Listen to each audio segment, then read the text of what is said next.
നിളയും മുകിലും. നിള, ഒരു കൊച്ചു പെൺകുട്ടി, തന്റെ വീടിന്റെ ഉമ്മറപ്പടിയിൽ ഇരുന്നു ആകാശത്തേക്ക് നോക്കി. അവൾക്ക് മേഘങ്ങളെ കാണുന്നത് വലിയ ഇഷ്ടമായിരുന്നു. ഓരോ മേഘത്തിനും ഓരോ കഥ പറയാനുണ്ടെന്ന് അവൾ വിശ്വസിച്ചു. ഒരു ദിവസം ഒരു പ്രത്യേക മുകിൽ അവളുടെ ശ്രദ്ധ ആകർഷിച്ചു. മറ്റുള്ള മേഘങ്ങളെപ്പോലെ വേഗത്തിൽ ഓടിപ്പോകാതെ അവൻ അവളുടെ വീടിനു മുകളിൽ ഒരു നിമിഷം തങ്ങിനിന്നു. അവനൊരു വെളുത്ത കുതിരയുടെ രൂപമായിരുന്നു. നിള അവനോട് മനസ്സിൽ സംസാരിച്ചു. "നിങ്ങൾ എത്ര സുന്ദരനാണ്," അവൾ ചിന്തിച്ചു. "നിങ്ങളിവിടെത്തന്നെ നിൽക്കുമോ?"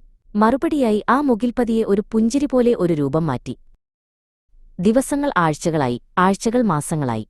എല്ലാ ദിവസവും നിള ആ മുകിലിനെ കാണാൻ കാത്തിരുന്നു. അവൻ പല രൂപങ്ങളിൽ വന്നു. ചിലപ്പോൾ ഒരു പക്ഷിയായി, മറ്റു ചിലപ്പോൾ ഒരു കപ്പലായി. നിള അവനെ പ്രണയിച്ചു. മാഞ്ഞുപോകുന്ന ഒരു സ്വപ്നത്തെ പ്രണയിക്കുന്നതുപോലെ അവൾ ആ മുകിലിനെ പ്രണയിച്ചു. അവനൊരു മഴയായി താഴെയിറങ്ങി വന്നാൽ അവൾ അവനെ തൊടാൻ കൊതിച്ചു. ഒരു ദിവസം ആകാശമിരുണ്ടു. കാറ്റ് ശക്തമായി വീശി. നിളയുടെ ഹൃദയം വേഗത്തിൽ മിടിച്ചു.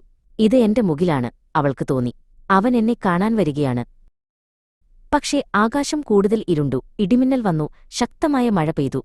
മുകിൽ ഒരു വലിയ മഴയായി ഭൂമിയിലേക്കിറങ്ങി വന്നു. പക്ഷേ നിളയ്ക്ക് അവനെ തിരിച്ചറിയാൻ കഴിഞ്ഞില്ല. മഴ തോർന്നപ്പോൾ ആകാശം തെളിഞ്ഞു. മുകിൽ പോയിരുന്നു. അവനൊരു മഴയായി താഴെയിറങ്ങി, പിന്നീട് നീരാവിയായി തിരികെ പോയി, ഒരു യാത്ര പോലും പറയാതെ.